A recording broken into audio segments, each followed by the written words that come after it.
बच्चों, कल आपने सीखा कि वैलेंस बॉन्ड थ्योरी क्या होती है और हाइब्रिडाइजेशन का कॉन्सेप्ट कैसे आया। आज हम लोग कुछ मॉलिक्यूल्स को बनाएंगे on the basis of hybridisation और उनका शेप भी निकाल करके देखेंगे कि हाइब्रिडाइजेशन के बेस पर उनका शेप क्या आता है।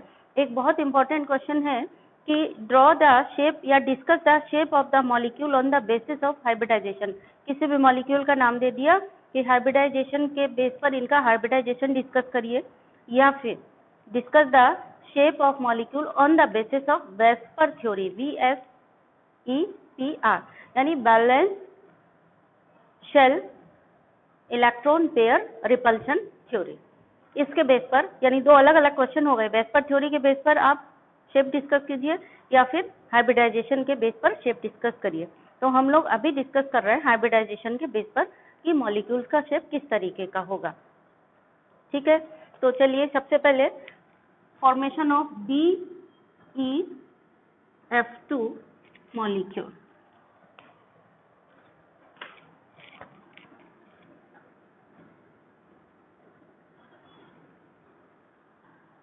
ये तो एक बार फिर से रिकॉल कर लो। हाइब्रिडाइजेशन में होता क्या है, लगभग सिमिलर एनर्जी की ऑर्बिटल्स पार्टिसिपेट करती हैं, इंटरमिक्स होती हैं और इंटरमिक्स होकर के रीडिस्ट्रीब्यूट होकर के जितनी एटॉमिक ऑर्बिटल्स पार्टिसिपेट की थी हाइब्रिडाइजेशन में उतनी ही हाइब्रिडाइज्ड ऑर्बिटल्स बनती हैं। जो हाइब्रिडाइज्ड ऑर्बिटल्स बनती हैं उनकी एकदम अलग आइडेंटिटी होती है और वो सेम एनर्जी की होती हैं, same shape and same size की होती हैं। और जितनी एटॉमिक ऑर्बिटल्स पार्टिसिपेट करेंगी उतनी ही हाइब्रिडाइज्ड ऑर्बिटल्स बनेंगी।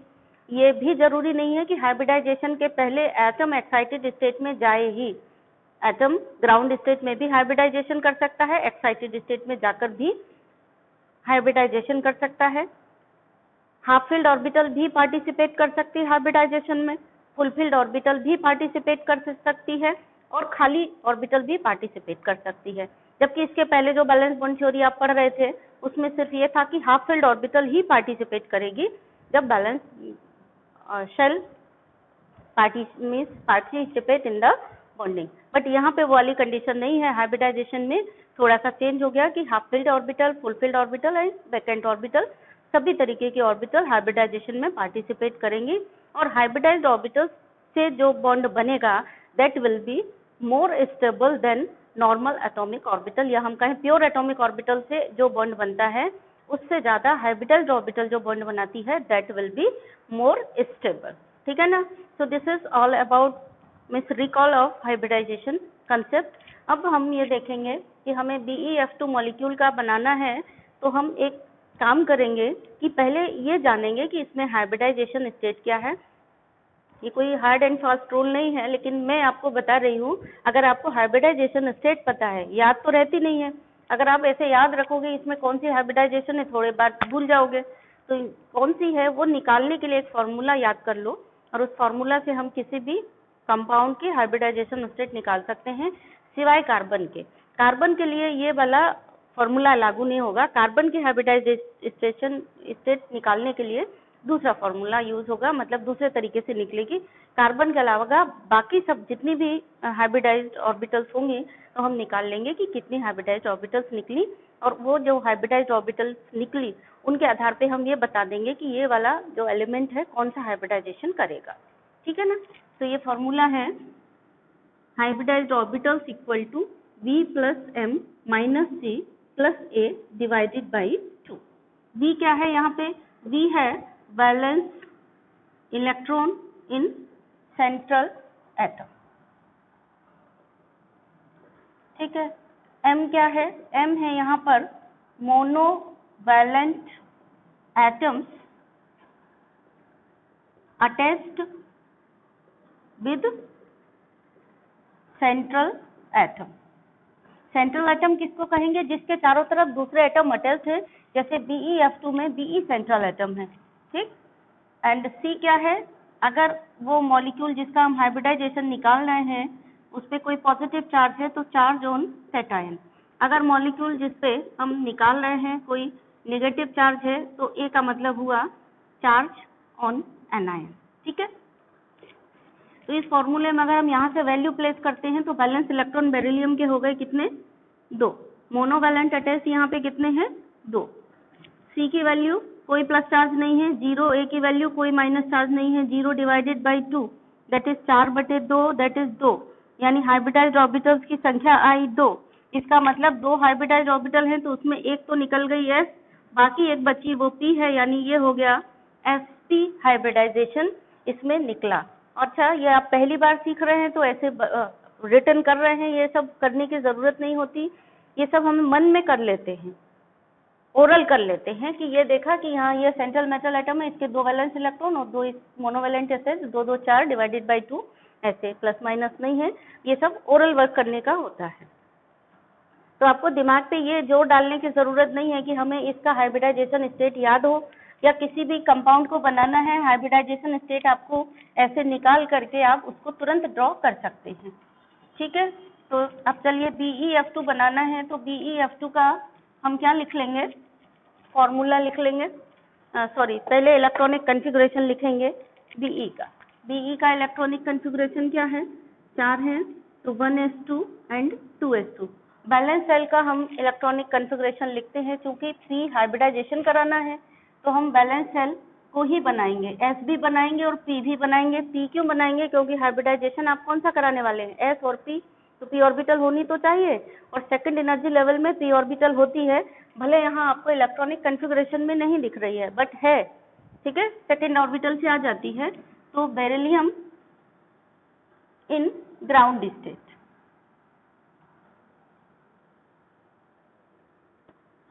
टू एस एंड 2p, ठीक। Then beryllium in excited state, excited state में चला गया, हाँ 2s में 2 इलेक्ट्रॉन भर दीजिए, 2s में वहां 2 इलेक्ट्रॉन है, भर दिया आपने। एक्साइटेड स्टेट में क्या हुआ, एक इलेक्ट्रॉन यहाँ से जंप करके यहाँ आ गया, ये एक्साइटेड स्टेट हो गया। अब आपको कराना है कौन सा, sp हाइब्रिडाइज्ड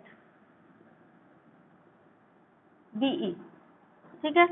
तो sp हाइब्रिडाइजेशन दिखाने के लिए हम क्या करेंगे, एक ये और एक ये, 2 s, ये एक ये, इन्होंने पार्टिसिपेट किया, तो ये एक तो ये तरीका है कि आप ऐसा दिखाओ कि एक ये भी ले ली, एक ये ले ली, 2 इधर ये बना दी और 2 ये इधर बना दी, जो अनहाइब्रिडाइज बची वो। और एक ये भी तरीका था कि आप इसको अलग ना लेकर के क्या कर देते, यहीं पर ऐसा ही बने रहने देते जैसे ये बनी है, इस तरह से, ये भी हो सकता था। चलिए मैं दोनों तरीके से बनाती हूँ, बट अगली बार से एक ही बनाना है, मैं आपको समझाने के लिए बना रही हूँ, ऐसे नहीं कि आपको एग्जाम में पूछा गया आप ये भी बना दिया वो भी बना दिया, ऐसा नहीं करना है, कोई भी एक बनाना है। तो sp हाइब्रिडाइजेशन दिखाया, तो हम ये वाला sp हाइब्रिडाइज है, ये अनहाइब्रिडाइज है, तो ये लेबलिंग हो गई हमारी sp2। अब सॉरी sp, अब इन ऑर्बिटल का नाम सिर्फ sp हाइब्रिडाइज ऑर्बिटल है, ना इसका नाम s है ना p है, s और p नहीं है। अब ये क्या है, अब ये sp हाइब्रिडाइज्ड ऑर्बिटल है। अगर आपने वैसा डायग्राम बनाया है तो उसमें इस तरह से कर देंगे, एक s और p को घेर दिया और इस तरह से कर देंगे लेबलिंग। दोनों तरीके सही हैं, मैं इसको प्रेफर करती हूँ, इसको नहीं करती हूँ, ठीक है। और ये हो गई आपकी अनहाइब्रिडाइज्ड p ऑर्बिटल।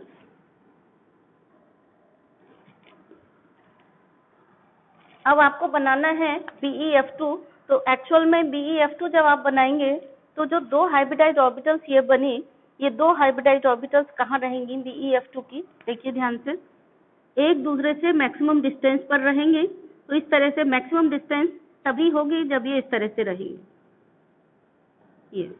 तो shape of the molecule hybridisation के कारण होता है, क्योंकि हाइब्रिडाइज्ड ऑर्बिटल्स के कारण शेप बनता है मॉलिक्यूल का, ये थ्योरी कहती है हाइब्रिडाइजेशन थ्योरी। तो ये 2 हाइब्रिडाइज्ड ऑर्बिटल्स एक दूसरे से मैक्सिमम डिस्टेंस पे हैं और इनमें एक एक इलेक्ट्रॉन है, मतलब हाइब्रिडाइजेशन हो गया तो इनमें एक एक इलेक्ट्रॉन जो था वो भी रिडिस्ट्रीब्यूट होगा। और इलेक्ट्रॉन रिडिस्ट्रीब्यूशन का वही नियम है कि पहले इक्वल एनर्जी है तो एक एक आएगा, फिर पेयरिंग होगी। तो अभी 2 ही हैं तो दोनों के पास एक एक चला गया, तो इसका एक इलेक्ट्रॉन ये आ गया, इसका एक इलेक्ट्रॉन ये आ गया। अपोजिट स्पिन का इलेक्ट्रॉन होगा क्योंकि एक इधर बना दिया, एक आपने इधर बना दिया, ठीक है। अब देखिए इसकी जो अनहाइब्रिडाइज्ड ऑर्बिटल्स थी, आप चाहे तो बनाएं चाहे तो नहीं भी बनाएं, बनाई जा सकती हैं। अगर बनानी होती तो कहाँ बनाते, उसको भी हम लोग अभी डिस्कस करेंगे। तो ये हो गया आपका कौन सा मॉलिक्यूल, Be का हाइब्रिडाइज्ड एटम हो गया जिसमें 2 sp हाइब्रिडाइज्ड ऑर्बिटल्स हैं। अब अगर हमें अनहाइब्रिडाइज्ड भी बनानी है तो अनहाइब्रिडाइज्ड हम कैसे बना सकते थे, चलिए हम यहाँ बना के अलग दिखाई देते हैं। दोनों तरीके से आप इसको बना सकते थे। ये Be है, एक का एक इलेक्ट्रॉन और ये एक इलेक्ट्रॉन, ये तो हाइब्रिडाइज्ड ऑर्बिटल्स हो गई। और दो, एक px अनहाइब्रिडाइज्ड है और एक py अनहाइब्रिडाइज्ड है, वो ये हो गए। ठीक, ये मान लिया px है और इसको मान लिया py है, ये अनहाइब्रिडाइज्ड ऑर्बिटल्स हो गई। 2 unhybridised p orbital. p orbital dumbbell shape होती है ना, तो इसकी शेप थोड़ी नहीं बदल जाएगी, इसकी शेप वही रहेगी। हाइब्रिडाइज्ड ऑर्बिटल्स इस शेप की होती हैं, आपने कल पढ़ा था ना, इस तरीके की होती हैं। तो ये एक हाइब्रिडाइज्ड ऑर्बिटल, ये दूसरी हाइब्रिडाइज्ड ऑर्बिटल, इसका लोब भी इधर ही हमने ऐसे दिखा दिया।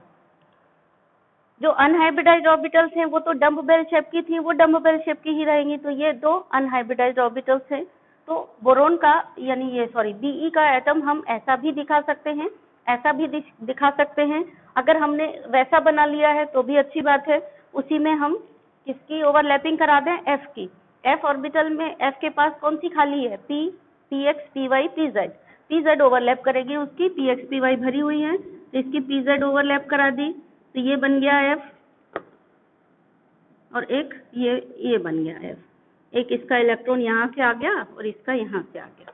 ठीक है, एक तो ये भी तरीका था और एक ये तरीका है कि आपने सिर्फ हाइब्रिडाइज्ड ऑर्बिटल्स दिखाई हैं। यहाँ पर ये F आ गया और ये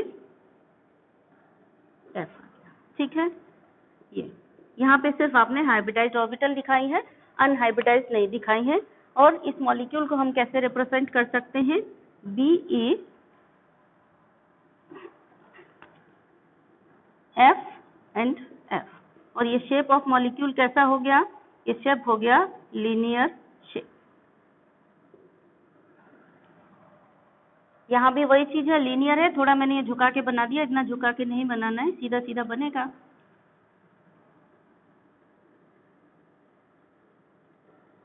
तो ये भी लीनियर शेप है। समझ गए ना आप। sp हाइब्रिडाइज्ड एटम का, चाहे कार्बन हो, चाहे बोरोन हो, चाहे कोई भी हो, अगर पूछा गया sp हाइब्रिडाइज्ड एटम, तो ये इस तरीके का बनाना है। 2 हाइब्रिडाइज्ड ऑर्बिटल हो गए, 2 अनहाइब्रिडाइज्ड ऑर्बिटल हो गई। चलिए अब इसी के साथ हम लोग दूसरा डिस्कशन करेंगे BeCl2 का। BeCl2 नहीं, BeCl3 का। BeCl2 तो ऐसे बनेगा जैसे BeF2 बनाया, वैसे यहाँ F की जगह अगर Cl की ओवरलैपिंग कर दोगे तो BeCl2 बन जाएगा, जो भी पूछा गया वो। और यहाँ पे जो 2 हाइब्रिडाइज्ड ऑर्बिटल हैं उनके बीच में एंगल कितना है, एंगल भी नोट करके रख लीजिए। 180 का एंगल था दोनों हाइब्रिडाइज्ड ऑर्बिटल्स के बीच में, तभी लीनियर शेप बना है। तो बॉन्ड एंगल भी याद रखिए, लीनियर शेप में बॉन्ड एंगल होता है 180, यानी जो 2 बॉन्ड आपस में एंगल बना रहे हैं, एक BeF बॉन्ड और दूसरा BeF बॉन्ड एंगल बना रहे थे, दैट इज 180, उसको नोट करिए। अब हम लोग डिस्कस करेंगे फॉर्मेशन ऑफ BeCl3। BeCl3 बनाना है हमको, तो पहले हम इसका हाइब्रिडाइजेशन स्टेट या तो रटो, अगर नहीं रटना है तो फिर अपना फॉर्मूला लगा करके निकाल लो। तो फॉर्मूला लगा करके निकाल लिया, B + M - C + A divided by 2।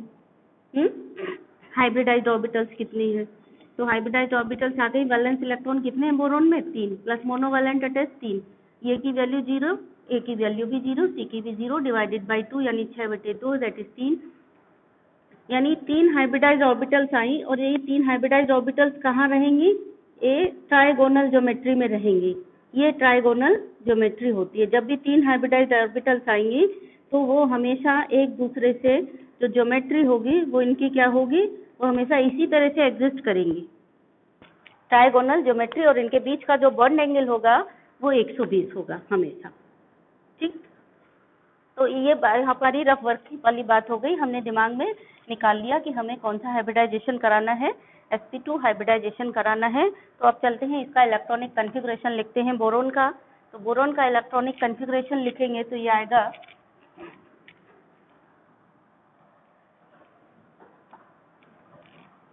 BCl3 sorry boron 1s2 2s2 and 2p1। ये 5 एटम है, 5 इलेक्ट्रॉन है। तो बोरोन का हमें क्या लिखना है, बैलेंस शेल का लिखना है, सिर्फ अंदर वाला छोड़ देंगे तो 2s लिखेंगे। पहले यहाँ लिखेंगे बोरोन इन ग्राउंड स्टेट, है ना, बोरोन इन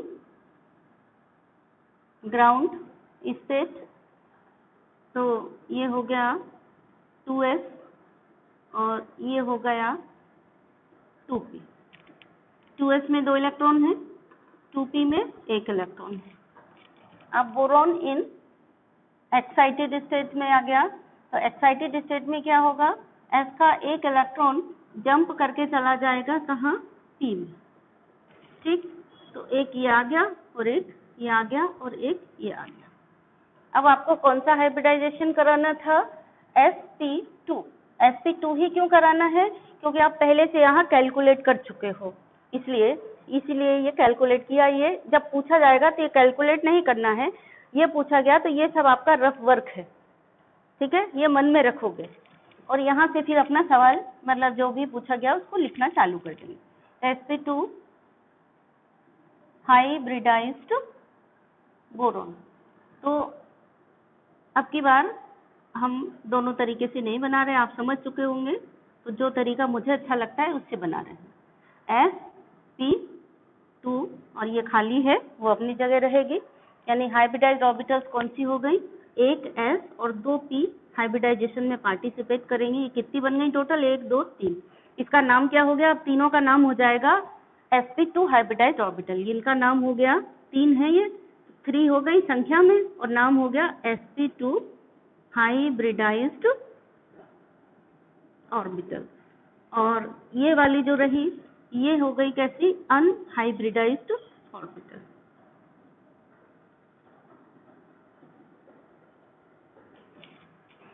ठीक है, अभी इसका शेप क्या होगा, 3 हाइब्रिडाइज्ड ऑर्बिटल्स उस तरीके से रहेंगे। तो हम बनाएंगे बोरोन एटम को, एक हाइब्रिडाइज्ड ऑर्बिटल इधर, एक इधर और एक इधर, ठीक। थोड़ा छोटा बना देंगे तो ठीक रहेगा ये।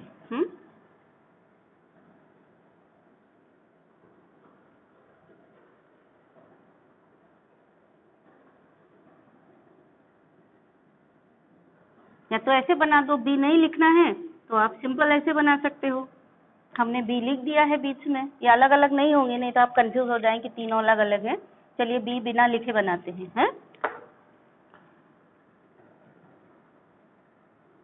ठीक है। 180 का एंगल होगा तीनों के बीच में, ये हो गई। अब तीनों में एक एक इलेक्ट्रॉन था तो एक एक इलेक्ट्रॉन आपने ये भर दिया। अगर अनहाइब्रिडाइज्ड बनाना है तो आपकी मर्जी, आप अनहाइब्रिडाइज्ड भी बना सकते हो। ये अनहाइब्रिडाइज्ड है, बस क्लियर कट लिख दो। अगर आप एक ही वैसे ये हाइब्रिडाइजेशन वाला है, आप हमेशा हाइब्रिडाइज्ड ऑर्बिटल्स को अलग कलर के पेन से बनाओ, अनहाइब्रिडाइज्ड को अलग कलर के पेन से बनाओ, जिससे अलग दिखाई दे। बाई चांस आपके पास एक ही कलर है तो हाइब्रिडाइज्ड को ऐसे ही रहने दो, अनहाइब्रिडाइज्ड को ऐसे रहने दो।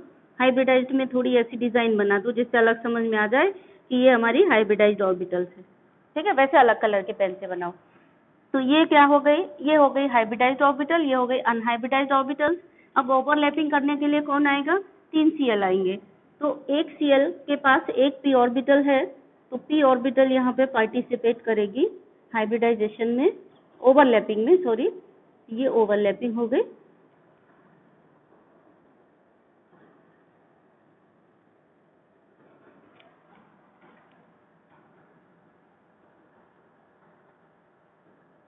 p orbital.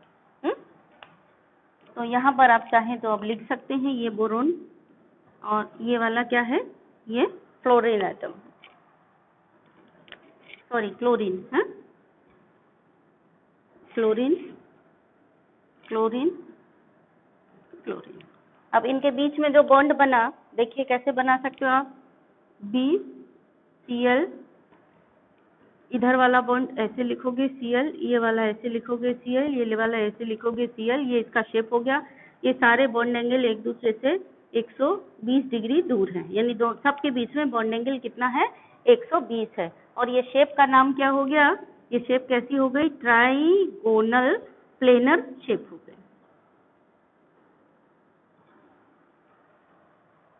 ठीक है, 3 हाइब्रिडाइज्ड ऑर्बिटल्स एक दूसरे से मैक्सिमम डिस्टेंस पे रहेंगे, और ये मैक्सिमम डिस्टेंस पर हो तो यही वाला एक शेप पॉसिबल है, ट्राइगोनल प्लेनर शेप, जिसमें कि ये 3 हाइब्रिडाइज्ड ऑर्बिटल्स एक दूसरे से मैक्सिमम डिस्टेंस पे हैं। तो ये ज्योमेट्री ये एक्वायर करेंगे, हाइब्रिडाइजेशन हो जाएगी, और जैसे हाइब्रिडाइजेशन होगी तीनों हाइब्रिडाइज्ड ऑर्बिटल्स ये ज्योमेट्री एक्वायर कर लेंगे, और फिर इसी ज्योमेट्री में आकर के जो Cl है उस पर ओवरलैप करेगा। इस तरह से आपको एक्सप्लेन करना होगा कि ये BCl3 का फॉर्मेशन ऑफ BCl3 का शेप क्या है।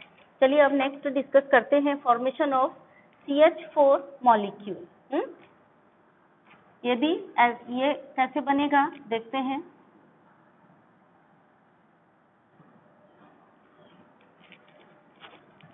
तो सबसे पहले हमें यह पता होना चाहिए कि जो भी सेंट्रल एटम है उसका हाइब्रिडाइजेशन स्टेट क्या है। ठीक, उसके बाद अगर वो याद है, हमें पता है, तो फटाफट हमारा काम हो जाता है।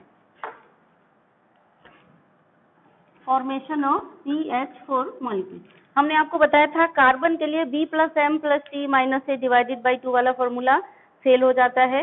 हो सकता है कहीं पे बाई चांस एप्लीकेबल हो जाए, बट वहां पे लागू नहीं होता। तो कार्बन के लिए हम अलग तरीके से हाइब्रिडाइजेशन स्टेट निकालते हैं। हम ये देखते हैं एक कार्बन कितने एटम्स से अटैच्ड है, उतनी हाइब्रिडाइज्ड ऑर्बिटल्स कार्बन यूज कर रहा है, वही वाला हाइब्रिडाइजेशन स्टेट है। तो यहाँ देखिए CH4 है, तो एक कार्बन कितने से अटैच्ड है, 4 एटम से, यानी 4 हाइड्रोजन से अटैच है। इसका मतलब यह हुआ कार्बन के पास हाइब्रिडाइज्ड ऑर्बिटल्स अभी कितनी है, 4 हैं, तो इसमें से एक हो गई S और बाकी जो बची 3 वो हो गई P। यानी ये कौन सा हाइब्रिडाइजेशन यूज करने वाला है, sp3 हाइब्रिडाइजेशन यूज करने वाला है। ये हमने अपने मन में सोच लिया है निकाल करके, यानी हमें sp3 हाइब्रिडाइजेशन कराना है। चलिए अभी CH4 का मॉलिक्यूल है, तो पहले कार्बन का इलेक्ट्रॉनिक कॉन्फ़िगरेशन, बस यही 2 चीजें आनी चाहिए, इलेक्ट्रॉनिक कॉन्फ़िगरेशन और हाइब्रिडाइज्ड ऑर्बिटल्स। कितना हो गया, 6 है, तो 1s2 2s2 2p2 2 4 6 पूरा हो गया। तो सबसे पहले हम बनाएंगे कार्बन इन ग्राउंड स्टेट।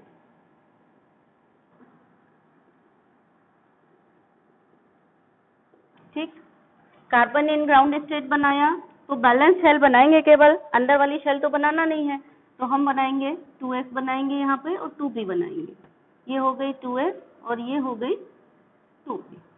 ठीक, अब 2s में इलेक्ट्रॉन भर दिए, कितने, 2। 2p में कितने हैं,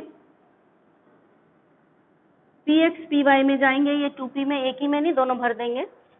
ठीक है, अब आया carbon in excited state. Excited state में क्या होगा, एक कार्बन जंप करके 2p में, सॉरी, एक इलेक्ट्रॉन 2s से जंप करके 2p में जाएगा, तो ये सिचुएशन बनी, इलेक्ट्रॉन जंप करके यहाँ आ गया। अब आया sp3 hybridised carbon. sp3 hybridised carbon बनाएंगे तो ये सब की सब इंटरमिक्स हो जाएंगे। तो चाहे तो हम चारों मिला करके बना दें और चाहे तो इस तरह से बना दें। एक ये भी तरीका था कि चारों मिला करके एक साथ बना दिया, मतलब ऐसे बना दिया और लिख दिया कि 4 sp3 हाइब्रिडाइज्ड। ठीक, पर मैं ऐसे बनाती हूँ तो हम ऐसे ही बना रहे हैं। और जब आप डायग्राम बनाएंगे तो एक चीज ध्यान दीजिए, बच्चे कैसे बनाते हैं, इसका S है, इस वाले का S इधर बना देंगे, इस वाले का S फिर इधर बना देंगे, मतलब ऐसे ऐसे आड़ा तिरछा बनाते हैं, जिगजैग, वो सब नहीं करना है। आप देखिए ध्यान से, S के नीचे S और P के नीचे P, इस तरह से बनाना होता है आपको। ठीक, तो ये क्या है, ये है 4 ऑर्बिटल और चारों का नाम क्या है, चारों का एक ही नाम है sp3 हाइब्रिडाइज्ड ऑर्बिटल। संख्या में 4 है ना, 4 sp3 हाइब्रिडाइज्ड ऑर्बिटल। ठीक है ना, नाम क्या है, नाम में 4 नहीं लगा है, नाम है सिर्फ sp3 हाइब्रिडाइज्ड ऑर्बिटल, संख्या 4 है। क्लियर हो गया, ये बन गया। अब हमें बनाना है CH4 मॉलिक्यूल। कभी कभी क्वेश्चन ये आता है कि sp3 हाइब्रिडाइज्ड कार्बन का शेप बनाइए, तो सिर्फ sp3 हाइब्रिडाइज्ड कार्बन का बनाना है, उस समय ये भी नहीं बनाना है आपको, सिर्फ sp3 हाइब्रिडाइज्ड कार्बन अगर पूछा गया है तो। और मीथेन का फॉर्मेशन कैसे होता है, बैलेंस बॉन्ड थ्योरी से समझाइए या हाइब्रिडाइजेशन थ्योरी से शेप ऑफ मीथेन बताइए, तो आपको ये पूरी कहानी लिखनी है। ठीक है, sp3 हाइब्रिडाइज कार्बन का शेप बताइए। 1 नंबर में क्वेश्चन हो गया, पूरी कहानी पूछी जाएगी तो 3 नंबर में, वैसे तो 1 नंबर। तो sp3 हाइब्रिडाइज कार्बन कैसा होगा? 4 हाइब्रिडाइज ऑर्बिटल्स हैं, ये 4 हाइब्रिडाइज ऑर्बिटल्स इस ज्योमेट्री में रहेंगे, एक दूसरे से मैक्सिमम डिस्टेंस पे रहती हैं। तो ये ज्योमेट्री ही एक ऐसी ज्योमेट्री है जिसमें ये 4 हाइब्रिडाइज ऑर्बिटल्स एक दूसरे से मैक्सिमम डिस्टेंस पे हैं, और ये ज्योमेट्री कहलाती है, कौन सी ज्योमेट्री है ये है टेट्राहेड्रल ज्योमेट्री।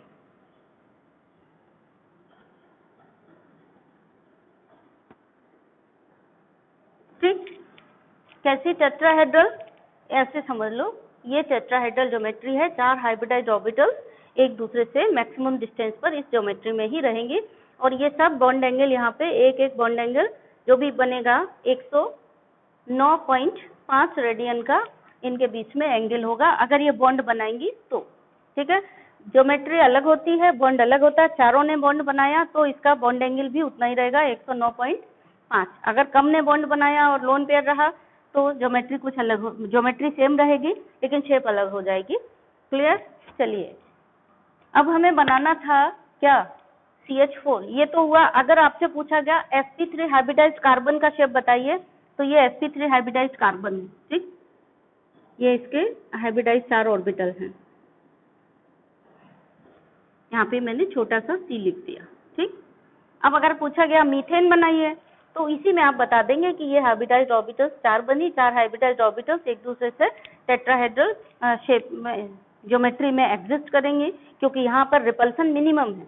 टेट्राहेड्रल में ही क्यों रहेंगे? क्योंकि जब ये एक दूसरे से मैक्सिमम डिस्टेंस पर रहेंगे तो रिपल्सन मिनिमम होगा और ये स्टेबल बनाएंगे मॉलिक्यूल, और मिनिमम रिपल्सन के लिए यही एक ज्योमेट्री है, और इसमें 109 का एंगल है इसमें। अब क्या करेगी ये 4, इनके पास देखिए, सॉरी यहाँ मैंने इलेक्ट्रॉन नहीं बनाया, ये भी बनेगा क्योंकि 4, जब इनका हाइब्रिडाइजेशन हो गया 4 इलेक्ट्रॉन है तो 4 इलेक्ट्रॉन फिर से रिडिस्ट्रीब्यूट होंगे, चारों इक्वल एनर्जी की हैं तो क्रम से जाएगा। एक डिजनरेट ऑर्बिटल्स हो गई है ना, चारों सब पे एक एक जाएगा। पेयरिंग होगी तो फिर अब बाद में होगी नेक्स्ट। तो अभी 4 ही इलेक्ट्रॉन है, तो इसका 1 इलेक्ट्रॉन ये रहा, इसका 1 इलेक्ट्रॉन ये, इसका 1 ये और इसका 1 ये। अब अगर ये मीथेन बनाएगा तो कार्बन का एटम है 4 हाइड्रोजन से सिग्मा बॉन्ड बना लेगा। 1 हाइड्रोजन, 2 हाइड्रोजन, 3 हाइड्रोजन और 4 हाइड्रोजन। इस हाइड्रोजन का एटम ये, इस हाइड्रोजन का ये इलेक्ट्रॉन, इसका ये इलेक्ट्रॉन और इसका ये, इन्होंने आपस में शेयरिंग करके बॉन्ड बना लिया। जो बॉन्ड बना इनका वो कौन सा बना? ये सिग्मा बॉन्ड बना। बेटा BeF2 में भी ऐसा लिख लो सिग्मा बॉन्ड, मैंने वहां पे लिखा नहीं है, भूल गई हूँ। BeF2 में और BCl3 जो आपने बनाया है वहां पे भी इस तरह से लेबलिंग कर लो और लिख लो कि ये कौन सा बॉन्ड है, ये सिग्मा बॉन्ड है। BCl3 में भी आपका सिग्मा बॉन्ड बना है, BeF2 में भी सिग्मा बॉन्ड बना है। ठीक, तो ये शेप हो गया CH4 का, यानी CH4 के फॉर्मेशन का एक्सप्लेनेशन। यहीं पर आपसे पूछ दिया जा सकता है कि C2H6 का फॉर्मेशन समझाइए। तो हमने इतना पढ़ लिया है तो हम लोग लगे हाथ C2H6 का फॉर्मेशन भी समझ लेते हैं। उसका कैसे करेंगे? तो जब C2H6 का फॉर्मेशन करना है तो सबसे पहले हम पहला काम क्या होगा? हाइब्रिडाइजेशन स्टेट निकालने का। तो C2H6 को हमने ऐसे लिखा, C पूरा इसको PT करवा लेंगे इस तरह से, है ना। PT करवा के हमको एकदम क्लियर समझ में आता है। अब देख लो यहाँ कार्बन कितने एटम से जुड़ा है? 1, 2, 3, 4 एटम से। ये कार्बन भी 1, 2, 3, 4 एटम से जुड़ा, यानी ये कार्बन भी sp3 हाइब्रिडाइजेशन वाला है, ये कार्बन भी sp3 हाइब्रिडाइजेशन वाला है। यानी यहाँ पर C2H6 में कौन सी हाइब्रिडाइजेशन करानी है? sp3 हाइब्रिडाइजेशन करानी है। दोनों कार्बन sp3 हाइब्रिडाइज्ड ही है। तो चलिए, इसीलिए हम इसके साथ ही इसको एक्सप्लेन कर रहे हैं, क्योंकि अब हमें दोबारा बनाना नहीं पड़ेगा, इसी में एक्सप्लेनेशन हो गया। तो sp3 हाइब्रिडाइज्ड कार्बन बिल्कुल सेम टू सेम ऐसे ही बना लेंगे, यहाँ तक भी पहुंच जाएंगे। अब हमें मीथेन ना बना करके क्या बनाना है? हमको बनाना है C2H6। C2H6 बनाएंगे तो वो कैसे एक्सप्लेन करेंगे उसको बस देखना है। ठीक, इसको मिटा देते हैं और इतना तक फिर से काम करेंगे। जब आप कॉपी में बना रहे हैं तो दोबारा से ये सब बनाइए, ऊपर हेडिंग डालिए फॉर्मेशन ऑफ C2H6 और फिर से ये पूरी कहानी लिखिए, ऐसे नहीं चलेगा कि आपने इसी में कर लिया। C2H6 मॉलिक्यूल, फिर ये बनाइए, फिर sp3 हाइब्रिडाइज कार्बन बनाइए, फिर टेट्राहेड्रल ज्योमेट्री ऑफ कार्बन बनाइए, फिर उसके आगे एक्सप्लेन करिए कि अब C2H6 कैसे बना। ठीक, तो चलिए, एक कार्बन ये है,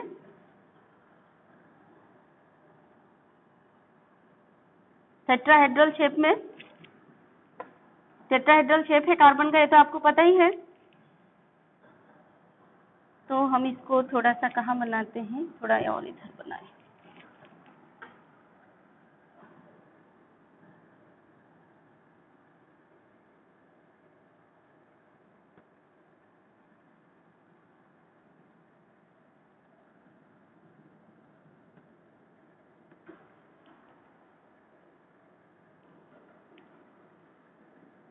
दो कार्बन है टेट्राहेड्रल, एक ये कार्बन और एक ये कार्बन, इसके भी 3 ऑर्बिटल मीन्स 4 है इसके पास sp3 हाइब्रिडाइज, इस वाले कार्बन के पास भी 4 sp3 हाइब्रिडाइज है।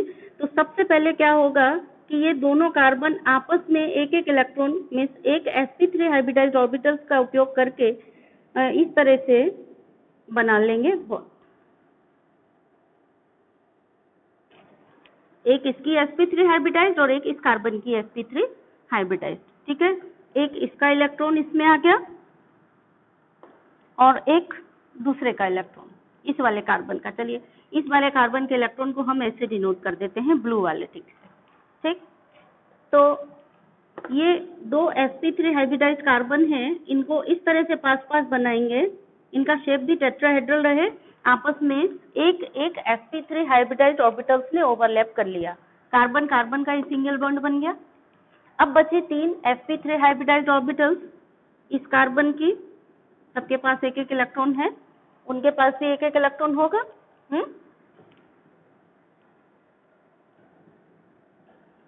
अब ये 3 में कौन ओवरलैप करेगा, ये 3 sp3 हाइब्रिडाइज कार्बन में ओवरलैप करेगा, जो 3 इसकी sp3, देखिए एक sp3 इस कार्बन की और एक sp3 ऑर्बिटल हाइब्रिड ऑर्बिटल इस कार्बन की आपस में ओवरलैप कर ली और ये सिग्मा बॉन्ड बना लिया। अब जो बाकी की 3 sp3 हाइब्रिडाइज कार्बन, दोनों कार्बन पे बची हैं sp3 हाइब्रिडाइज ऑर्बिटल्स, यहाँ पर हाइड्रोजन आकर के ओवरलैप करेंगे। Rest 3 hybridized sp3 hybridized orbitals will overlap with one hydrogen and form sigma bond. तो ये इसका ये सिग्मा बॉन्ड, ये सिग्मा बॉन्ड और ये सिग्मा। ठीक है, ऐसे यहाँ पर हाइब्रिडाइजेशन के बाद 3 हाइब्रिड मीन्स 3 हाइड्रोजन ओवरलैप करेंगे इसके साथ, तो ये बनेगा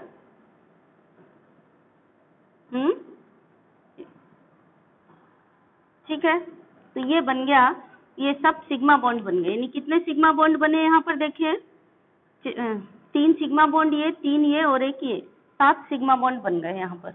ये बन गया क्या, C2H6।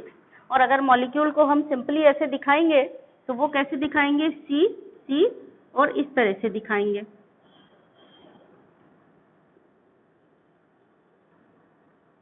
तो यही एक्सप्लेनेशन हम लिखेंगे। पहले तो ये लिखेंगे कि कार्बन एक्साइटेड स्टेट में जाएगा, फिर कार्बन sp3 हाइब्रिडाइजेशन करेगा, फिर एक sp3 हाइब्रिड और मिस कार्बन जो है उसके पास 4 sp3 हाइब्रिडाइज्ड ऑर्बिटल्स हैं, 4 sp3 hybridised orbitals will remain in tetrahedral form, फिर 1 sp3 hybridised orbital of each carbon will form sigma bond, remaining 3 sp3 hybridized orbitals of each carbon will overlap with 3 hydrogen atoms and form C2H6 molecule। यानी कि formation of C2H6 का क्या नाम है, ethane. तो formation of ethane इस तरह से होता है, ये आप एक्सप्लेन करेंगे। ठीक, अब हमारे डिस्कशन का टॉपिक है formation of C2H4 and its shape. ठीक है,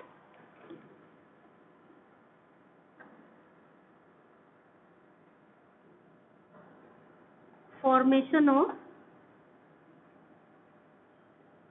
इथीन यानी C2H4 मॉलिक्यूल। तो बच्चों कार्बन है, अब कार्बन का यहाँ हमें हाइब्रिडाइजेशन स्टेट चाहिए, तभी हम निकाल पाएंगे कि क्या बनाएगा ये। और कार्बन का हाइब्रिडाइजेशन स्टेट निकालने के लिए हमारा V+M - C+A डिवाइडेड बाई 2 वाला फॉर्मूला काम नहीं करेगा।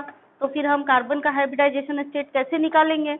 देखिए ध्यान से, C2H4 का पहले स्ट्रक्चर बना लो, C डबल बॉन्ड CH चाहे जैसे भी बना लें आप। तो एक कार्बन कितने से अटैच है यहाँ पर, ये तो आपने 10th में इतना तो पढ़ा है। अब टोटल एक कार्बन के साथ देखो कितने एटम्स हैं, एक एटम, 2 एटम, 3 एटम। बॉन्ड मत गिनना, बॉन्ड गिनने की गलती नहीं करना है, कार्बन बॉन्ड तो हमेशा 4 बनाएगा, चाहे किसी भी हाइब्रिडाइजेशन स्टेट में हो। एटम गिनना है आपको, कार्बन कितने एटम से अटैच है, 1 2 3 एटम से अटैच है। इसका मतलब इसके पास कितनी हाइब्रिडाइज्ड ऑर्बिटल है, 3 हाइब्रिडाइज्ड ऑर्बिटल है, एक हो गई S, 2 हो गई P, टोटल 3 हो गई, 2 और 1 3। ये हो गया हमारा रफ वर्क कि हमने निकाल लिया कि कार्बन का कौन सा हाइब्रिडाइजेशन करवाना है, कार्बन किस हाइब्रिडाइजेशन स्टेट में हो गए बात। चलिए अब हम बनाना शुरू करते हैं। तो सबसे पहले क्या बनाएंगे, कार्बन इन ग्राउंड स्टेट। सबसे पहले इलेक्ट्रॉनिक कॉन्फ़िगरेशन लिख लेते हैं यहाँ कार्बन का। कार्बन है 6C यानी 1s2 2s2 and 2p2। Balance shell हमें वहाँ बॉक्स बनाने हैं, बैलेंस बॉन्ड थ्योरी में बैलेंस शेल के ही बॉक्स बनाने बस। तो 2s हो गया एंड 2p हो गया। 2s में 2 इलेक्ट्रॉन हो गए और 2p में कितने हो गए, 2 इलेक्ट्रॉन। ठीक, carbon in excited state, excited state में जाएगा तो 2s का एक इलेक्ट्रॉन 2p में चला गया, ये हो गया, यहाँ से जंप करके यहाँ आ गया। अब हमें हाइब्रिडाइजेशन कौन सा करना है, sp2। तो हम बनाएंगे यहाँ sp2 हाइब्रिडाइज्ड कार्बन।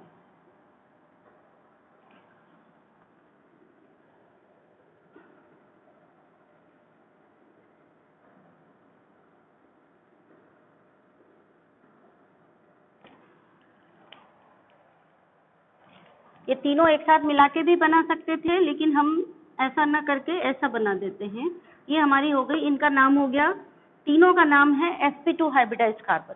ठीक, मतलब सॉरी sp2 हाइब्रिडाइज्ड ऑर्बिटल्स तीनों हैं, और संख्या में कितनी है, 1 2 3। तो ये हो गई हमारी 3 sp2 हाइब्रिडाइज्ड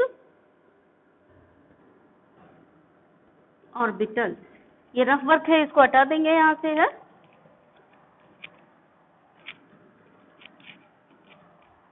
और एक जो बची थी 1 अनहाइब्रिडाइज्ड ऑर्बिटल, उसको भी लिख लेंगे, 1 अनहाइब्रिडाइज्ड ऑर्बिटल। अब ये sp2 हाइब्रिडाइज्ड कार्बन बन गया। ये किस शेप में होगा हमारे पास, sp2 हाइब्रिडाइज्ड कार्बन बनाएंगे तो 3 हाइब्रिडाइज्ड ऑर्बिटल हैं। 3 हाइब्रिडाइज्ड ऑर्बिटल किस शेप में रहेंगे, ट्राइगोनल प्लेनर शेप में रहेंगे। तो एक ऐसा, एक ऐसा और एक ऐसा, ये हो गई 3 hybridised orbitals in trigonal planar shape. ठीक, तीनों के पास एक एक इलेक्ट्रॉन है, तीनों के एक एक इलेक्ट्रॉन बना दिए हमने। अगर आप एक ही कलर के पेन से बना रहे हैं तो हाइब्रिडाइज्ड ऑर्बिटल्स को थोड़ा सा ऐसे कर दीजिए जिससे वो पहचान में आए अनहाइब्रिडाइज्ड से अलग। एक इसमें अनहाइब्रिडाइज्ड ऑर्बिटल भी है, तो इसके अनहाइब्रिडाइज्ड ऑर्बिटल को हम कैसे बना देंगे, इसको हम चलिए यहाँ बना देते हैं। डम्ब बेल शेप होगी ना अनहाइब्रिडाइज्ड ऑर्बिटल, px होगी, py जो भी होगी, और हाइब्रिडाइज्ड ऑर्बिटल्स का ये शेप रहेगा। ये हो गई इसकी अनहाइब्रिडाइज्ड ऑर्बिटल, और ये हो गई इसकी 3 हाइब्रिडाइज्ड ऑर्बिटल्स। अब जब C2H4 बनेगा तो कार्बन कार्बन एक sp3 एक और ऐसा ही कार्बन पलट के बना देंगे हम, क्योंकि एक कार्बन की एक एक ऑर्बिटल आपस में ओवरलैप करेगी हाइब्रिडाइज्ड वाली। तो ये दूसरे कार्बन की हो गई हाइब्रिडाइज्ड ऑर्बिटल।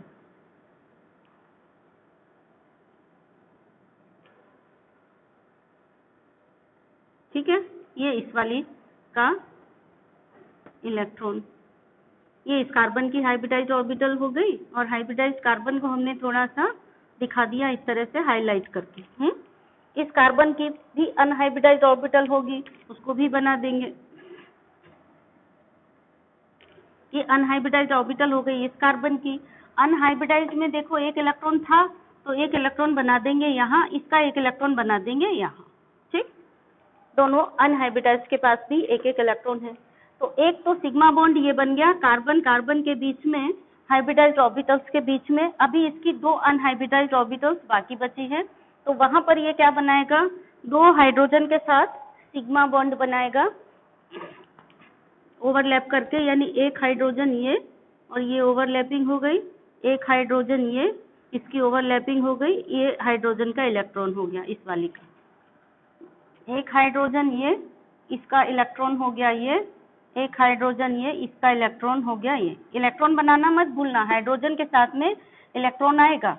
तो यहाँ पे ये सिग्मा बॉन्ड बन गए हाइड्रोजन के साथ, यानी एक सिग्मा बॉन्ड, दो सिग्मा बॉन्ड, तीन सिग्मा बॉन्ड और चार सिग्मा बॉन्ड तो बन गए हाइड्रोजन के साथ, और एक सिग्मा बॉन्ड ये बना था कार्बन के साथ, ठीक। अब देखिए एक इसकी अनहाइब्रिडाइज्ड ऑर्बिटल्स बची हैं, इनका क्या होगा, ये आपस में इंटरेक्शन कर ले, क्योंकि अभी देखो कार्बन की तीन ही वैलेंसी कंप्लीट हुई हैं, एक दो तीन, इस कार्बन की भी एक दो तीन। एक और चौथी वैलेंसी कैसे कंप्लीट होगी, जब ये आपस में इंटरेक्शन कर लेंगी, तो ये इनके बीच में जो पाई बॉन्ड बनेगा, ये कौन बनाएंगी, ये अनहाइब्रिडाइज्ड ऑर्बिटल्स बनाएंगी, पाई बॉन्ड, ठीक। इनका अब इनकी ओवरलैपिंग तो दिखा नहीं सकते क्योंकि बीच में ये आ रहा है, तो हम ऐसे डॉटेड लाइन से दिखा देते हैं। डॉटेड लाइन ये बता रही है कि ये इनके और इनके बीच में पाई बॉन्ड है, ठीक है ना। तो ये हो गया क्या, पाई बॉन्ड। क्लियर, समझ में आ गया। यानी कितने सिग्मा कितने पाई, एक सीसी सिग्मा, सी सिग्मा बॉन्ड एक, और सी एच सिग्मा बॉन्ड कितने हो गए, एक दो तीन चार, चार, और pi bond C pi bond कितने हो गए, एक, ठीक। कभी कभी ऐसे क्वेश्चन भी आता है कि इसमें सिग्मा और पाई बॉन्ड कैलकुलेट करके बताइए, तो इस तरह से आप सिग्मा पाई बॉन्ड कैलकुलेट करके भी बता सकते हैं। CH4 में कितने हैं उनको भी कैलकुलेट करके ऐसे ही लिखना। CH4 में कितने सिग्मा पाई बॉन्ड है, पाई बॉन्ड है तो लिखे, नहीं है तो लिखेंगे 0। ये हो गया C2H4 का फॉर्मेशन। अब हम डिस्कस करेंगे फॉर्मेशन ऑफ C2H2। चलिए C2H2 का करते हैं, ठीक। तो इसको मिटा देते हैं। सबसे पहले क्या निकालना पड़ेगा हमको C2H2 के फॉर्मेशन के लिए, कार्बन की हाइब्रिडाइजेशन स्टेट कौन सी है। सबसे पहला काम यही होगा कि कार्बन की हाइब्रिडाइजेशन स्टेट निकालनी पड़ेगी। तो बनाइए, एक कार्बन दो कार्बन, C2H2 बनाना है, यानी एक हाइड्रोजन यहाँ एक हाइड्रोजन यहाँ, बस C2H2 इतना ही है। ये ऐसा है, यानी एक कार्बन कितने एटम से जुड़ा है, एक इधर और एक इधर, टोटल दो एटम से जुड़ा है, दो से ज्यादा से नहीं जुड़ा है, ये भी और ये भी, यानी हाइब्रिडाइज्ड ऑर्बिटल कितनी होंगी, दो। यानी कौन सा हाइब्रिडाइजेशन हो गया, टोटल हाइब्रिडाइज्ड ऑर्बिटल दो हैं, जिसमें से एक S है, बाकी बची वो P है, इससे हाइब्रिडाइजेशन निकलता है। तो ये हाइब्रिडाइजेशन हो गया sp हाइब्रिडाइजेशन। sp हाइब्रिडाइजेशन हुआ तो एक S और एक P ओवरलैप करेगी। चलिए करवाइए।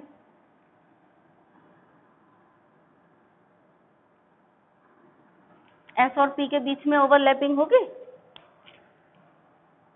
ये कार्बन ग्राउंड स्टेट वही बनेगा, एक्साइटेड स्टेट वही बनेगा, ओवरलैपिंग सिर्फ S और P की होगी। तो यहाँ पे दो अनहाइब्रिडाइज्ड बचेंगे ऑर्बिटल्स, है? ये हो गई ये sp हाइब्रिडाइज्ड ऑर्बिटल। संख्या कितनी है इनकी टोटल, इन दोनों का नाम हो गया sp हाइब्रिडाइज्ड ऑर्बिटल। टोटल संख्या है 2, तो 2। ये हो गई दो अनहाइब्रिडाइज्ड ऑर्बिटल। अभी हम 12th में ऐसा मान लेते हैं कि सबसे पहले pz हाइब्रिडाइजेशन में जाती है, फिर py जाती है, फिर px जाती है। वैसे आप मेंस वगैरह का कंपटीशन देंगे तो वहाँ पे ऐसे कोई लिमिटेशन नहीं है, और एक्चुअल में तीनों ही बराबर एनर्जी की होती हैं। तो जिसके एक्सेस के अलोंग आ जाएगा वही हाइब्रिडाइजेशन में पार्टिसिपेट कर लेगी, लेकिन जो एक सबसे पहले जाएगी बाकी बची हुई दो पाई बॉन्ड बनाएंगी। सपोज pz गई तो px py पाई बॉन्ड बनाएंगी, py गई सबसे पहले सिग्मा बॉन्ड बनाने के लिए, तो यानी हाइब्रिडाइजेशन में, तो फिर बचेंगी 2, वो पाई बॉन्ड बनाएंगे। तो ये है यहाँ पर, बट अभी ऐसे कन्वेंशन के हिसाब से कि किसी को कंफ्यूजन ना हो बार बार, इसलिए बुक्स वगैरह में ऐसे दिखाया कि सबसे पहले PZ हाइब्रिडाइजेशन में जाएगी, यानी SP हाइब्रिडाइजेशन होगा तो PZ, फिर SP2 होगा तो PZ एंड PY, फिर SP3 होगा तो PZ, PY एंड PX तीनों जाएंगी। वैसे बराबर पॉसिबिलिटी है, कोई भी जा सकती हैं। तो कॉम्पिटिटिव लेवल के लिए आप ये बात ध्यान में रखिए। ये रफ वर्क था हमारा, हटा दिया हमने। अब SP2 है यहाँ पे, SP2 नहीं है, SP हाइब्रिडाइज्ड कार्बन है। ये SP हाइब्रिडाइज्ड कार्बन। अब SP हाइब्रिडाइज्ड कार्बन का बनाइए शेप, कैसा होगा वो? SP हाइब्रिडाइज्ड कार्बन 2 ही हाइब्रिडाइज्ड ऑर्बिटल हैं, तो 2 हाइब्रिडाइज्ड ऑर्बिटल्स एक दूसरे से 180 डिग्री के एंगल पर रहेंगी, तो ये बन गई इसकी 2 SP हाइब्रिडाइज्ड ऑर्बिटल्स, इनमें एक एक इलेक्ट्रॉन है। ठीक, अब 2 अनहाइब्रिडाइज्ड ऑर्बिटल है। अनहाइब्रिडाइज्ड ऑर्बिटल्स तो डम्ब बेल शेप होती हैं, तो 2 डम्ब बेल शेप बनाओगे अनहाइब्रिडाइज्ड ऑर्बिटल्स को, यानी एक अनहाइब्रिडाइज्ड ऑर्बिटल्स ये, और एक PX एक PY पर, तो एक ये बना दी आपने PX एक्सिस पर और एक बना दी PY पर। ये हो गई 2 अनहाइब्रिडाइज्ड p ऑर्बिटल्स। इनके पास भी एक एक इलेक्ट्रॉन है, इसका यहाँ बनाया, एक का अपोजिट इधर बना दिया। ठीक है, चाहो तो इधर बना दो, दूसरी वाली का अपोजिट में बना देना। अब एक यहाँ पे 2 कार्बन है SP हाइब्रिडाइज, तो एक और ऐसा ही कार्बन बनाओ। चलिए एक और बना देते हैं, एक ये कार्बन हो गया।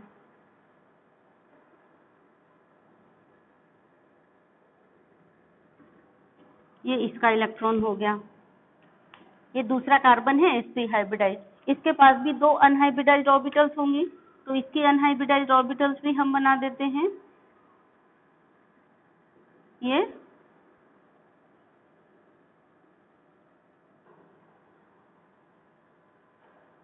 ठीक है, ये थोड़ी कुछ ज्यादा पतली हो गई है, इसको थोड़ा अच्छे से बना देते हैं।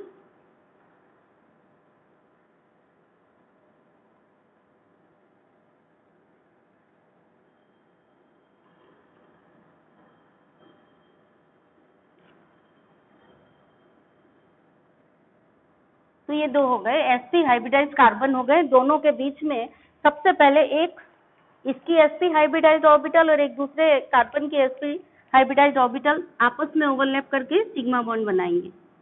ठीक, अच्छा, इसके अनहाइब्रिडाइज में भी एक इलेक्ट्रॉन होगा, तो इसका अनहाइब्रिडाइज का एक इलेक्ट्रॉन इधर, अगर इसका बनाया है तो दूसरे में इलेक्ट्रॉन हम इधर बनाएंगे, ये ध्यान रखेंगे। ठीक, इसका स्पिन इधर है तो इसका स्पिन हम इधर बना देते हैं।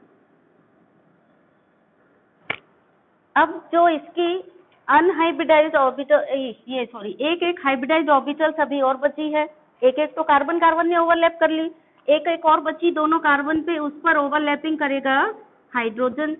तो हाइड्रोजन ओवरलैप करेगा तो एक इलेक्ट्रॉन हाइड्रोजन शेयर कर लेगा। इसके ये 2, एक ऑर्बिटल की कैपेसिटी 2 इलेक्ट्रॉन की है, 2 इसकी ये कंप्लीट हो गई, 2 यहाँ पे कंप्लीट हो गए, एक इसका इलेक्ट्रॉन और एक इसका इलेक्ट्रॉन। ठीक, अब यहाँ पर एक हाइड्रोजन ओवरलैप करेगा, ये हाइड्रोजन, यानी एक सिग्मा बॉन्ड ये हाइड्रोजन और कार्बन का बना CH बॉन्ड, और एक सिग्मा बॉन्ड ये बना CC सिग्मा बॉन्ड। बस, अब हाइड्रोजन और ओवरलैप कर नहीं सकते, हाइड्रोजन यहाँ पे 2 ही हैं, तो फिर कार्बन की 4 वैलेंसी कैसे कंप्लीट होंगी? अभी तो 2 ही हुई हैं, एक ये और एक ये 2, तो 4 वैलेंसी कंप्लीट करने के लिए क्या करेगा? ये वाले कार्बन मीन्स जो अनहाइब्रिडाइज्ड ऑर्बिटल्स हैं, ये आपस में ओवरलैप करेंगी। अब ओवरलैपिंग के समय आपको ये ध्यान देना है कि सेम एक्सिस की ओवरलैप करवानी है। बच्चे यहाँ पे बहुत बड़ी गलती करते हैं, इस ऑर्बिटल को इससे ओवरलैप करा देंगे। सेम एक्सिस की कौन सी है?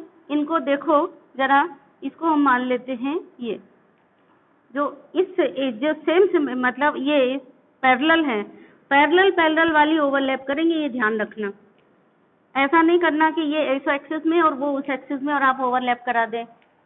ये मान लो PX एक्सिस है, ये PY है, ये PX एक्सिस है और ये PY है और ये PZ एक्सिस, चलो ये वाला सब कुछ हो गया। ठीक, तो PY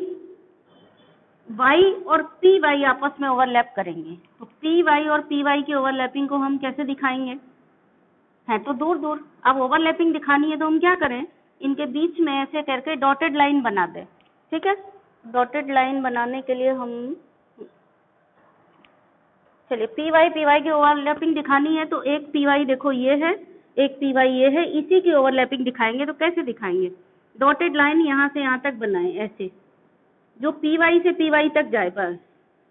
इसका मतलब ये इंटरेक्शन किसका हो रहा है? पी वाई का हो रहा है। यहाँ भी पी वाई की डॉटेड लाइन बनाओ, पी वाई को पी वाई से जोड़ दो डॉटेड लाइन से।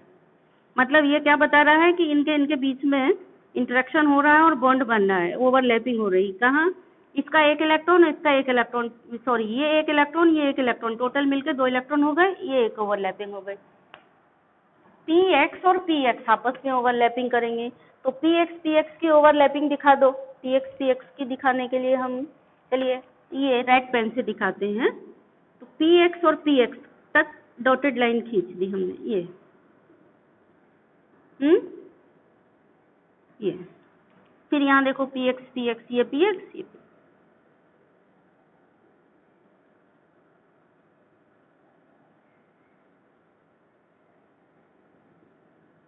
ठीक है, ये बन गया। ये एक पाई बॉन्ड बना, 2 पाई बॉन्ड, एक पाई बॉन्ड ये बना और एक पाई बॉन्ड ये बना।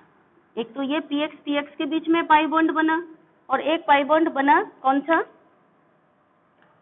पी वाई के बीच में। अब देखना ध्यान से, जो पाई बॉन्ड है वो ये इलेक्ट्रॉन क्लाउड और ये इलेक्ट्रॉन क्लाउड मिलाकर के एक बॉन्ड है, यानी पाई बॉन्ड की आधी इलेक्ट्रॉन डेंसिटी ऊपर होती है, आधी नीचे होती है।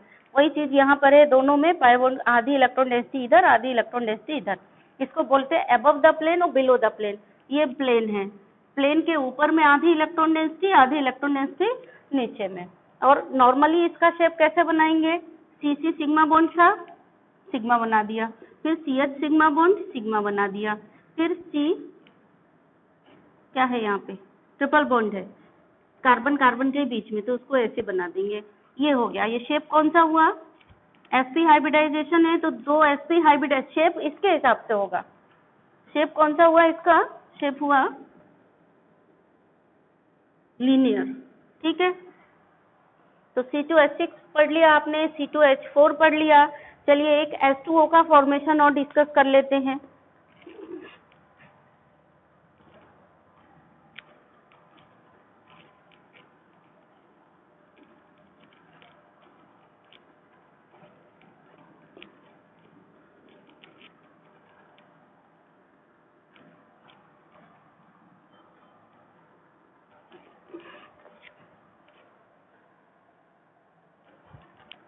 Formation of H2O molecule. तो H2O मॉलिक्यूल में सबसे पहले हाइब्रिडाइजेशन चाहिए। हाइब्रिडाइजेशन अभी ये कार्बन का है नहीं, तो V + M - C + A से निकाल लेंगे। बैलेंस इलेक्ट्रॉन बैलेंस यानी सेंट्रल एटम कौन है? Oxygen. Oxygen balance electron 6 plus monovalent attach 2 divided by 2 यानी 8/2 दैट इज Sp। मीन्स 4 आएंगी हाइब्रिडाइज्ड ऑर्बिटल। हाइब्रिडाइज्ड ऑर्बिटल्स आई 4 में से एक हो गई एक S, बाकी बची वो P यानी sp3 हाइब्रिडाइजेशन है। ये हमने रफ वर्क कर लिया। ठीक, तो यानी sp3 हाइब्रिडाइजेशन कराना है। दूसरी चीज हमें क्या पता होनी चाहिए? दूसरी चीज पता होनी चाहिए ऑक्सीजन का इलेक्ट्रॉनिक कॉन्फ़िगरेशन, तो वो हमें पता है। ऑक्सीजन का इलेक्ट्रॉनिक कॉन्फ़िगरेशन क्या होता है? 6 है, 1s2 2s2 2p4। ठीक, तो चलिए ऑक्सीजन इन ग्राउंड स्टेट, तो हमें कौन सा बनाना है? सिर्फ वैलेंस शेल बनानी है, यानी यहाँ 2s बनाएंगे और 2p बनाएंगे और कुछ नहीं बनाएंगे। ये हो गई 2s और ये हो गई हमारी 2p। 2s में इलेक्ट्रॉन है 2, 2p में है कितने? 4, तो 1 2 3 देन अगेन 4, ये 2p4 हो गई। अब हम इसमें हाइब्रिडाइजेशन कौन सा कराना है? sp3। अभी तक आप क्या कर रहे थे कि एक्साइटेड स्टेट में जाकर के हाइब्रिडाइजेशन करा रहे थे। यहाँ पे कोई एक्साइटेड स्टेट में नहीं जाएगा। ये चीज आपको ध्यान रखनी चाहिए कि एक्साइटेड स्टेट में कब जाएगा कब नहीं जाएगा, ये ध्यान। वैसे नॉर्मली ये है कि जहाँ पर p ऑर्बिटल खाली है तो इधर से होकर के एक्साइटेड स्टेट में आ जाएगा, यहाँ p ऑर्बिटल खाली नहीं है तो एक्साइटेड स्टेट में यहाँ नहीं जाएगा। ये चीज आप ध्यान रखें। कार्बन में p ऑर्बिटल खाली थी तो एक्साइटेड स्टेट में चला गया, बेरिलियम में भी चला गया, बोरोन में भी चला गया था, पर यहाँ नहीं जा रहा है, ये ध्यान रखना है आपको। तो एक्साइटेड स्टेट वाला कॉलम खत्म हो गया, सीधे हाइब्रिडाइजेशन। उसमें नियम में पढ़ा था ना आपने, कि एक्साइटेड स्टेट में जा भी सकता है, नहीं भी जा सकता है एटॉमिक ऑर्बिटल। ये जरूरी नहीं कि एटम एक्साइटेड स्टेट में जाए तभी हाइब्रिडाइजेशन करे, एक्साइटेड स्टेट में जाए बिना भी हाइब्रिडाइजेशन कर सकता है। तो यहीं पे हो गया कौन सा hybridisation, sp3।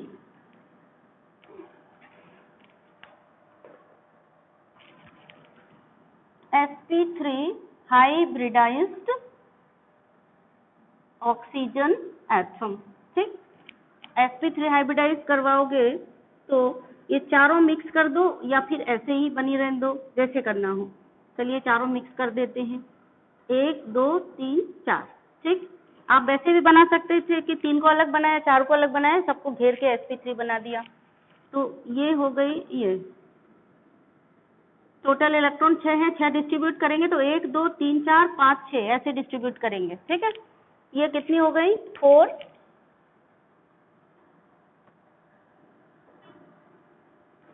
sp3 hybridised orbitals. ठीक है, अब ये sp3 हाइब्रिडाइज्ड ऑर्बिटल्स एक दूसरे से किस तरह से रहेंगे, sp3 हाइब्रिडाइज्ड ऑक्सीजन का शेप बनाओ, टेट्राहेड्रल ज्योमेट्री में रहेंगे।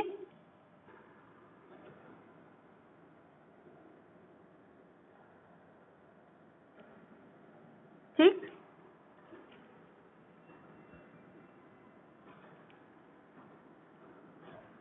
और ये एक एक इलेक्ट्रॉन इस तरह से रहेगा। ठीक है, अब जो sp3 हाइब्रिडाइज्ड ऑर्बिटल्स हैं, ये थोड़ा सा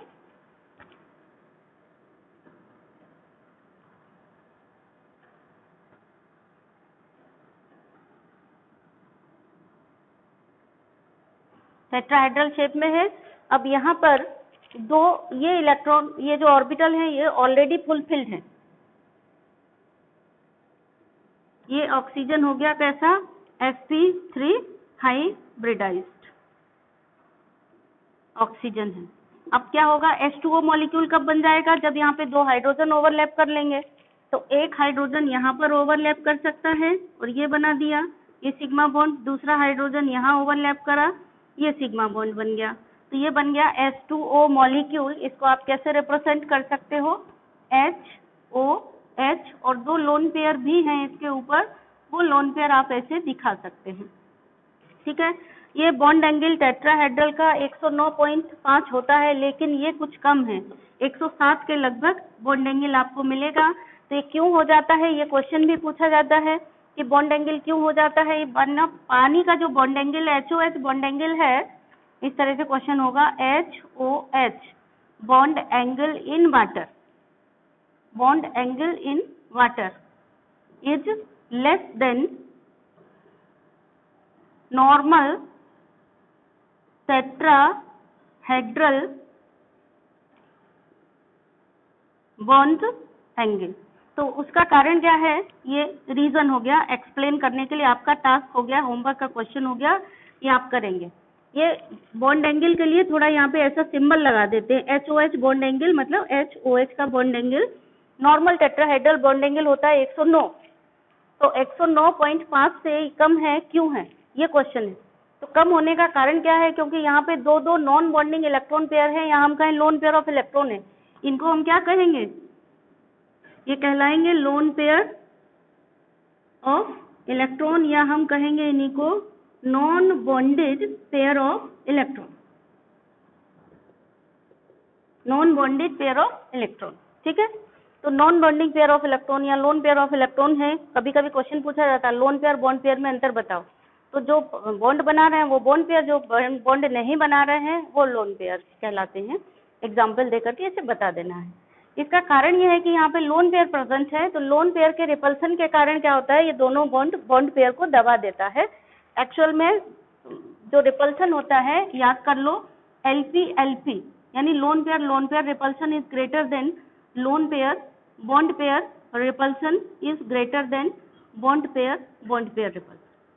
ठीक है, तो बॉन्ड पेयर भी आपस में रिपेल कर रहे हैं, लेकिन बॉन्ड पेयर रिपल्सन कम होता है, लोन पेयर रिपल्सन हाईएस्ट होता है। तो ये दोनों एक दूसरे को रिपेल कर रहे हैं इधर, इसीलिए क्या हो रहा है कि ये और फिर ये दोनों लोन पेयर इधर बॉन्ड पेयर को भी रिपेल कर रहे हैं। पहले तो ये लोन पेयर आपस में रिपल्सन, फिर बॉन्ड पेयर को रिपेल कर रहे हैं, तो इसीलिए बॉन्ड कैसा हो जाता है, नॉर्मल टेट्राहेड्रल बॉन्ड एंगल से इसका बॉन्ड एंगल छोटा हो जाता है। ठीक है, तो आज आपने इतने सारे जो मॉलिक्यूल हैं बनाने सीख लिए हैं। अब आपके लिए होमवर्क का क्वेश्चन है, इनको एक तो ये क्वेश्चन करेंगे, ये वाला टेट्राहेड्रल बॉन्ड एंगल से कम क्यों है, पानी का भी, और एक और क्वेश्चन यहीं पे लिख लीजिए, why bond angle in NH3 is less than normal tetrahedral bond angle. Ammonia से टेट्राहेड्रल बॉन्ड एंगल मतलब अमोनिया का टेट्राहेड्रल से कम क्यों है, उसमें भी एक लोन पेयर है।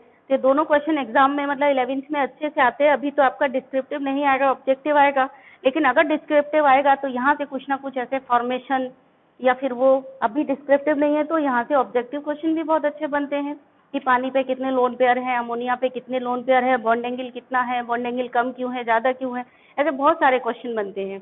हाइब्रिडाइजेशन कितना है C2H4 में, C2H6 में, CH4 में, और बहुत सारे क्वेश्चन, तो ये सारे यहीं से ऑब्जेक्टिव भी बन जाएंगे। और अदरवाइज अगर आपका डिस्क्रिप्टिव होता है फाइनल में तो आपका ये सब एक्सप्लेन करने के लिए आएगा। तो क्वेश्चन दोनों, यानी क्या, bond angle in ammonia is less than normal tetrahedral bond angle क्यों, एक वो क्वेश्चन और एक ये पानी का क्वेश्चन, और आप ये मॉलिक्यूल का फॉर्मेशन बनाएंगे। ठीक है, ये क्वेश्चन है आपका homework. Describe the formation of the following molecule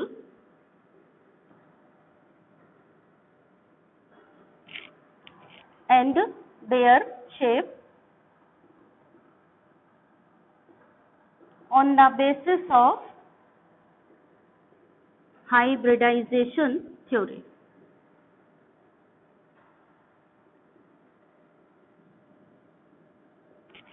ठीक है, तो हाइब्रिडाइजेशन के बेस पर आपको बनाना है, किसका बनाना है, नंबर 1 PCl5 का, नंबर 2 SF6 का, नंबर 3 है IF7 का, नंबर 4 है H2O का, एंड नंबर 5 है NH3 का। H2O तो मैं बना चुकी हूँ, अभी दिखा चुकी हूँ, आप H2S का बनाइए। ठीक है, तो ये 5 मॉलिक्यूल्स का आपको फॉर्मेशन जैसे मैंने बताया है वैसे ही हाइब्रिडाइजेशन स्टेट निकाल करके बनाइएगा, और वो दो जो रीजनिंग के क्वेश्चन दिए हैं वो करिएगा। ठीक है।